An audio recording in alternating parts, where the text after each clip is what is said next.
G'day mate. There's the issues ms291. Started to put it back together. I thought I'd put my ideas and thoughts the way this thing is and the way it is now compared to what it was. So I'll give you a brief breakdown of what the porting numbers were. Factory, it was 101 degrees on the exhaust. Transfers were 121 thereabouts because it's hard to tell. But a clamshell and the bottom of the clamshell for this one is actually part of the plastic, so you can't take it off and put it in a vise. It's a bugger to port. The intake was 69, and I thought, oh, so there's no point doing a squish because I can't control the squish, so that's the way it is.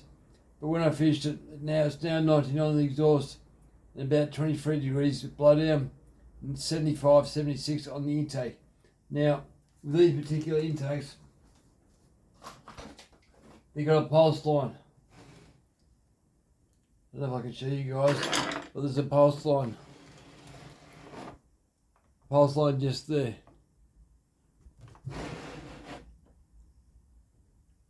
The rubber just there.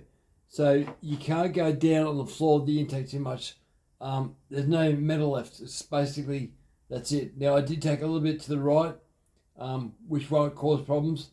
So to take a bit more off the piston, and they've already taken some off the skirt of the piston from factory. So I probably took 3/4 mil. I took it dolly steps. I wanted 76, but I got 75. So I'm happy enough with that. So one of the problems I found with this particular saw, pulling it apart, I thought it was a bugger of a thing at first.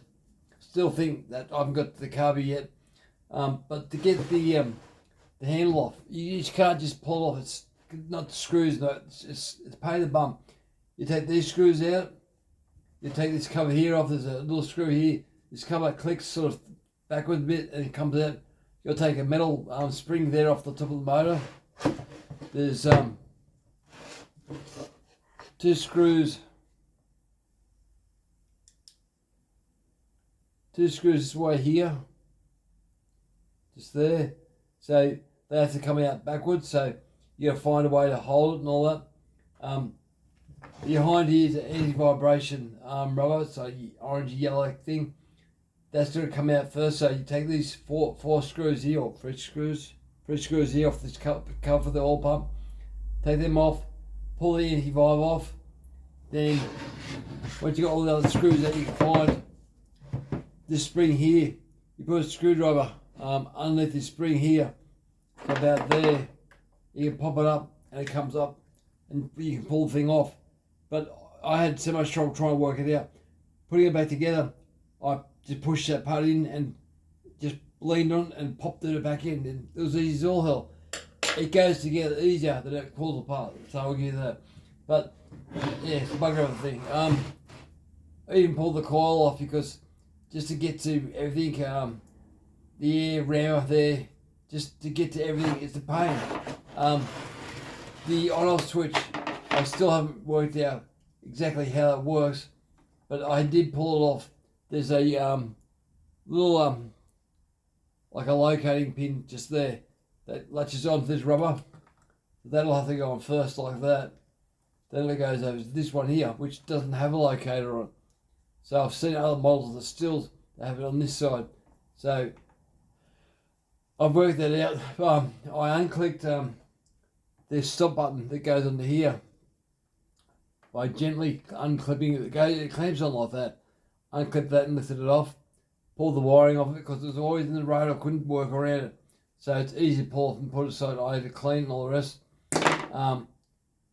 The carby, it's got a what do you call it, like a splitter. So that holds the intake open. So I don't really want to play with that because once you start doing that, you might lose strength. So it'll suck it into the motor. So I'll leave that alone.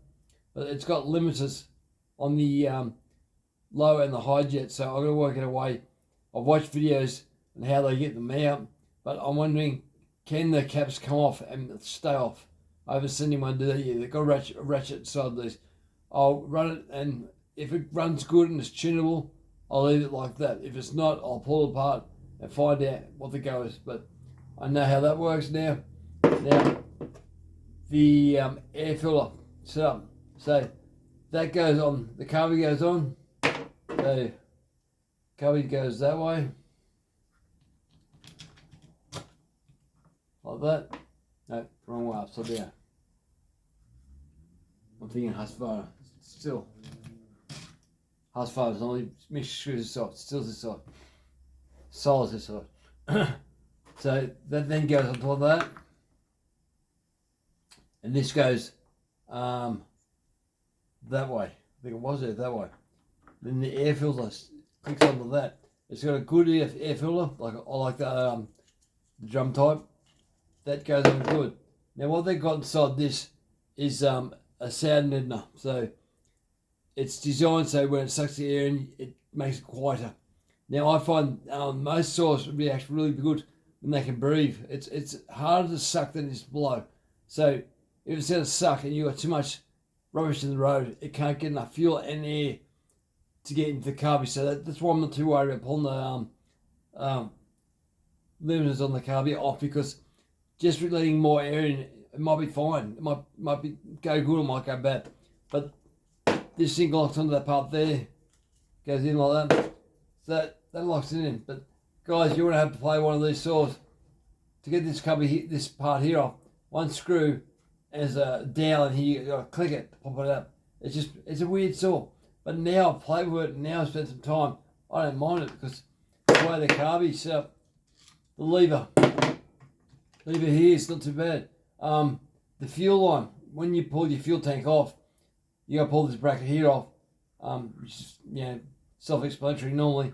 The fuel line goes through, click the fuel line on that part there first, that part here, and just, I found I had troubles at first, but lock it in sideways and fold back and it'll lock itself into the plastic clips. Then it comes around here and locks that to the dead side, comes in and locks into there. That's for the pulse line there, or no, fuel line. That's for the fuel line there. It's quite good once you work out what you're doing and why. It's a bugger of a thing.